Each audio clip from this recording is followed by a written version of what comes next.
जी हां दोस्तों, सोमवार को सीरिया से एक ऐसी तस्वीर आई जिसने सबको चौंका दिया। तस्वीर में कुर्द फोर्स के कमांडर इन चीफ मजलूम अब्दी सीरिया के अंतिम राष्ट्रपति अहमद अल शरा से हाथ मिलाते दिख रहे हैं। सीरियाई सरकार का कहना है कि उसने कुर्द नेतृत्व वाली सीरियाई डेमोक्रेटिक फोर्सेज को राज्य संस्थाओं के साथ मिलाने के लिए एक समझौता किया है, जिसके तहत सीरियाई डेमोक्रेटिक फोर्सेज को सीरिया की सेना में मिलाया जाएगा। समझौते में सीरिया की एकता पर जोर दिया गया और यह तय किया गया कि उत्तर पूर्वी सीरिया में सभी नागरिक और सैन्य संस्थानों को सीरियाई राज्य प्रशासन में मिला लिया जाएगा। इसमें कई खजाने हैं जो हम आपको आगे बताएंगे, जो सीरिया के हालात बदल सकते हैं। कुर्दों का नेतृत्व करने वाली एसडीएफ लंबे से कुर्द बहुल क्षेत्रों को सीरिया और तुर्की से अलग करने की मांग करती आई है, जिससे दुश्मनों को काफी फायदा होते थे, खासकर अमेरिका और इजराइल को। दोस्तों, मजे की बात यह है कि कुर्दों के इलाके में ज्यादातर आबादी अरबों की है, लेकिन हुकूमत कुर्दों के पास है। लेकिन जैसी ही यह खबर वहां के लोगों तक पहुंची कि कुर्द और सीरियाई सरकार के बीच समझौता हो गया है, तो लोग खुशियां मनाने के लिए सड़कों पर निकल पड़े और सजदा करने लगे, क्योंकि यह बहुत बड़ी कामयाबी है। इससे दुश्मनों के मंसूबे पर पानी फेर दिया गया है, जो सीरिया को टुकड़े टुकड़े में बांटना चाहते थे, क्योंकि इससे सिर्फ दुश्मनों को फायदा होता था। लेकिन अब सीरिया बहुत मजबूत हो गया है। दरअसल तुर्की सीरियाई डेमोक्रेटिक फोर्सेज एसडीएफ को कुर्दिस्तान वर्कर्स पार्टी पीकेके का विस्तार मानता है, जिसे तुर्की ने आतंकवादी संगठन घोषित किया है और इसलिए वो एसडीएफ को भी एक आतंकवादी समूह मानता है। एसडीएफ 2015 में अमेरिका की मदद से बनी एक सैन्य ताकत, जिसका मकसद आईएस से लड़ना था। एचटीएस को तुर्की का पूरा समर्थन हासिल है, फिर भी एसडीएफ का एचटीएस के सामने विद्रोह न करना सब चौंका रहा है कि आखिर इसकी वजह क्या है। दरअसल सीरिया की नई सरकार देश के उन क्षेत्रों को कब्जे में लेने के लिए आगे बढ़ रही है जहां छोटे छोटे संगठनों या मिलिशिया का कब्जा है।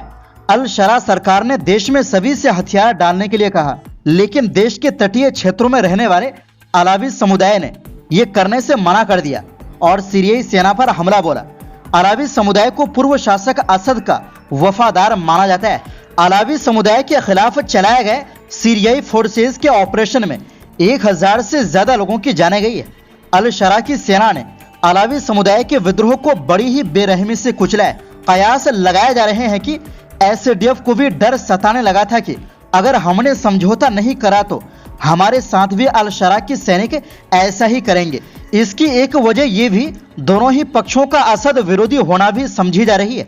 वहीं अल जजीरा अरबी के मुताबिक सीरियन डेमोक्रेटिक फोर्सेज एसडीएफ को सीरियाई सरकार की संस्थाओं में शामिल करने का समझौता हालात की मजबूरी में लिया गया फैसला माना जा रहा है। सैन्य और रणनीतिक विशेषज्ञ कर्नल हातिम करीम अल फलाही के अनुसार यह समझौता हाल ही के जटिल सैन्य और राजनीतिक घटनाक्रमों का नतीजा है।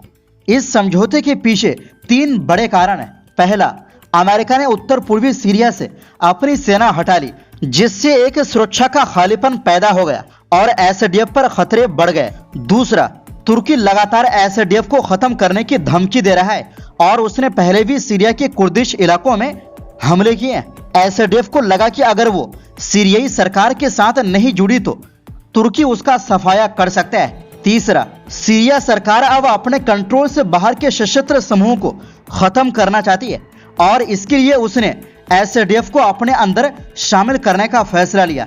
एसडीएफ और सीरियाई सरकार के बीच समझौते में कुछ अहम बातें तय हुई है। पहला, सीरिया की अखंडता को बनाए रखा जाएगा, यानी देश को बांटा नहीं जाएगा। दूसरा, युद्ध विराम लागू होगा और कोई नया संघर्ष नहीं होगा। तीसरा, एसडीएफ की सैन्य और प्रशासनिक इकाइयों को सीरियाई सरकार में शामिल किया जाएगा। चौथा, एसडीएफ के कब्जे वाली जेलें अब सीरियाई रक्षा मंत्रालय को सौंपी जाएगी। रिपोर्ट के मुताबिक इस समझौते के कई प्रभाव होंगे। सबसे पहले, सीरियाई सेना मजबूत होगी, क्योंकि एसडीएफ के पास 1 लाख से ज्यादा लड़ाके हैं जो अब सरकारी सेना का हिस्सा बन जाएंगे। साथ ही एसडीएफ के पास भारी और आधुनिक हथियार हैं, जिनका इस्तेमाल अब सीरियाई सेना कर सकेगी। दूसरा, तुर्की की चिंता बढ़ सकती है, क्योंकि उसे डर है कि एसडीएफ के हथियार सीरिया के कुर्द इलाकों में तुर्क विरोधी गतिविधियों में शामिल हो सकते हैं। तीसरा, अब एसडीएफ के कब्जे वाले इलाके सीरियाई सरकार के कंट्रोल में आ जाएंगे, जिसमें तेल गैस भंडार, खेती की जमीन और बॉर्डर पोस्ट शामिल है।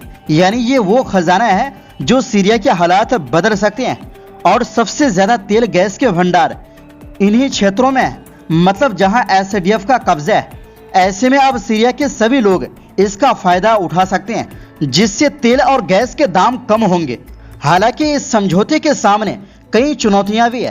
पहली, एसडीएफ के सभी गुट इसे स्वीकार नहीं करेंगे और संभावना है कि कुछ गुट इस समझौते को मानने से इनकार कर दें और अलग हो जाएं। दूसरी, हथियारों का भविष्य अनिश्चित है। क्या एसडीएफ अपने हथियार सरकार को सौंपेगी और क्या तुर्की इसे लेकर विरोध करेगा, यानी तुर्की इसे मानेंगे या नहीं। वैसे तुर्की पहले ही साफ कर चुके हैं कि वो सीरिया की एकता चाहते हैं। तीसरी, एसडीएफ के इलाके में ज्यादातर आबादी अरबों की है, लेकिन हुकूमत कुर्दों के पास है, जिससे प्रशासनिक कंट्रोल में मुश्किलें आ सकती है। चौथी, 1 लाख लड़ाकों को सरकारी सेना में मिलाना आसान नहीं होगा और कुछ सैनिकों को सेना से हटाकर सिविल प्रशासन में भेजा जाएगा। वहीं अरब देश इस घटनाक्रम की स्वागत कर रहे हैं। कतर, सऊदी अरब और जॉर्डन ने सीरियन डेमोक्रेटिक फोर्सेज एसडीएफ को सीरियाई सरकार में शामिल करने के फैसले का स्वागत किया है। इन देशों ने इसे शांति और स्थिरता की दिशा में एक अहम कदम बताया है। कतर की सरकार ने कहा कि यह समझौता देश में शांति को मजबूत करने और सुरक्षा बढ़ाने में मदद करेगा। उन्होंने ये भी कहा कि शाम में शांति और विकास के लिए जरूरी है कि वहां सिर्फ एक राष्ट्रीय सेना हो जो सभी नागरिकों की रक्षा करे और देश की संप्रभुता और एकता को बनाए रखे। कतर ने यह भी दोहराया कि वो शाम की संप्रभुता और उसके लोगों की आजादी और तरक्की का पूरा समर्थन करता है। सऊदी अरब ने भी इस फैसले का समर्थन किया और कहा कि यह समझौता देश में शांति बनाए रखने में मदद करेगा। सऊदी सरकार ने शाम की एकता, स्वतंत्रता और क्षेत्रीय अखंडता का पूरा समर्थन करने की बात कही। जॉर्डन ने भी एसडीएफ को सीरियाई सरकार में शामिल करने के फैसले का समर्थन किया। उन्होंने कहा कि यह समझौता शाम को फिर से एकजुट करने और आतंकवाद से बचाने के लिए एक बड़ा कदम है।